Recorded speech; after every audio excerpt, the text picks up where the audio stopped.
It is the dawn of a new terrifying reality for the Biafra agitation.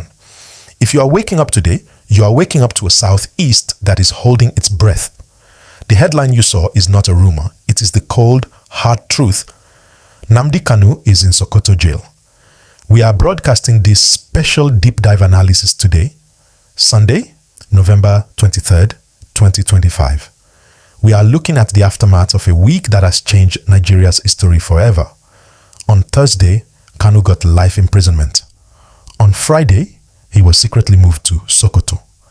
And today, the question on the lips of every Igbo man and woman is, what next? We are seeing a movement that is officially headless. Nnamdi Kanu is locked away in the far northwest. Simon Ekpa is serving a 6-year jail term in Finland. The two voices that commanded the streets are silenced. So, is Biafra confused?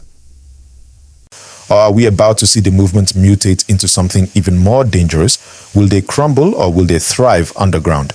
Welcome to the broadcast. We are going to break this down without fear or favor. Let's start with the Sokoto reality.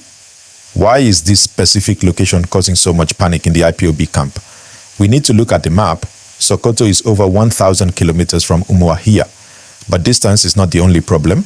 Security sources have confirmed that Sokoto is currently the hotbed of a new terror group known as Lakurawa.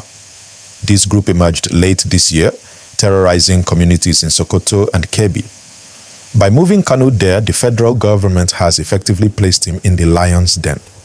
His lawyer, Aloy Ejimakor, has cried out, asking why a man from the east was sent to the northwest, a region hostile to his ideology. The fear is simple. Is this a setup? Is he safe? Or is he being used as bait? Now let's tackle the confusion.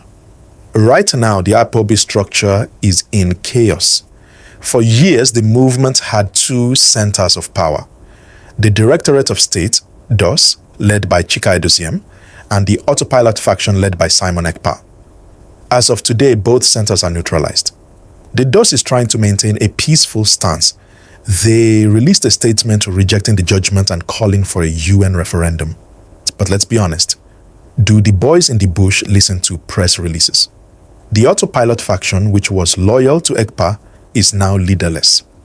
Ekpa is in a Finnish prison. Kanu is in Sokoto. Who gives the order for the Monday sit at home? Who calls off the attacks? We are looking at a scenario of warlordism. Security analysts are warning that without a central commander, small cells of armed men might start operating independently. They might claim to be fighting for Biafra, but in reality, they will be fighting for their own pockets, kidnapping and taxing locals. This is the confusion the headline talks about. A movement with many guns, but no head. But let's look at the other side of the coin. Will they thrive? This sounds crazy, right? How can a movement thrive when its leaders are jailed? History teaches us strange lessons.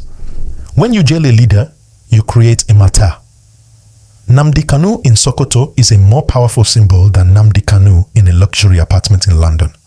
His suffering validates his message in the eyes of his followers. The government has inadvertently given the movement a religious energy. We might see the agitation shift from noisy rallies to silent resistance.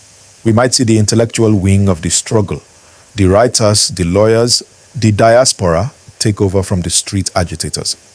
They might use this life sentence to lobby the UN and the US even harder, arguing that the Nigerian state is persecuting a prisoner of conscience.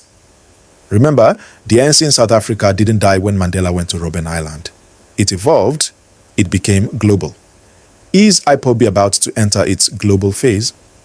Related talk, the ghost of the Civil War.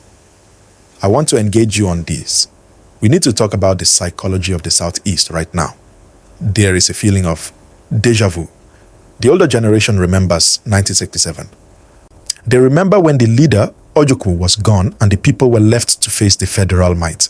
Now, the younger generation is facing their own version. The federal government thinks they have won. They have the tiger in a cage in Sokoto, but have they killed the spirit of the tiger? Some people say, it is over. Let us face our businesses. Others say, the injustice is too much. We cannot stop now. Which voice will win? The voice of business survival or the voice of revolutionary anger? If you are finding this analysis deep and you want to understand the soul of this nation beyond the headlines, please take a second to smash that like button and subscribe to the channel. We are here to tell the story of our time. We also have to look at the political solution. Is it truly dead? Governor Alex Otai of Abia State hinted yesterday that secret agreements were made.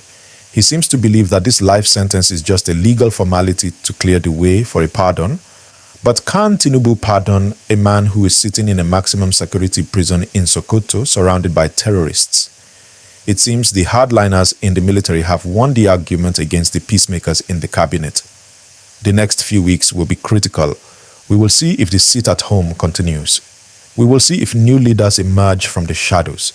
We will see if the Southeast decides to thrive economically despite the political darkness, or if they burn the bridges of peace.